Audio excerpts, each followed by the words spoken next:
শুভ দুপুর আমার প্রিয় সকল বন্ধুদেরকে এবং জয় গুরু সবাইকে। আজকে উঠোতে ঝাড় দিতে আমার অনেকটা দেরি হয়ে গিয়েছিল। দেখতেই পাচ্ছ আমাদের এখানে প্রচন্ড বৃষ্টি হইতাছে, যার ফলে উঠোনটা ঝাড় দিতে আমার অনেকটা দেরি হয়ে গিয়েছে। এখন আমি পিপি গাড়ি ঠাকুর আসনের জন্য ফুলগুলো তুলে নিলাম। দেখো কি বৃষ্টি হইতাছে, মানে কি বলবো, কি বৃষ্টি।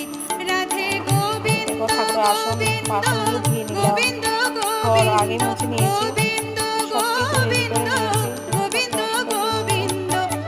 সুন্দর করে। আজকে এই ভিডিওটা করার একটাই কারণ তোমাদের কাছে কিছুটা শেয়ার করার জন্য। সবসময় তো আর করি না। ঠিক আছে বন্ধুরা, আজকে তো বিদায় নিয়েছি। ততক্ষণে তোমরা সকলে ভালো থেকো, সুস্থ থেকো, সবাই নিজের নিজের খেয়াল রেখো।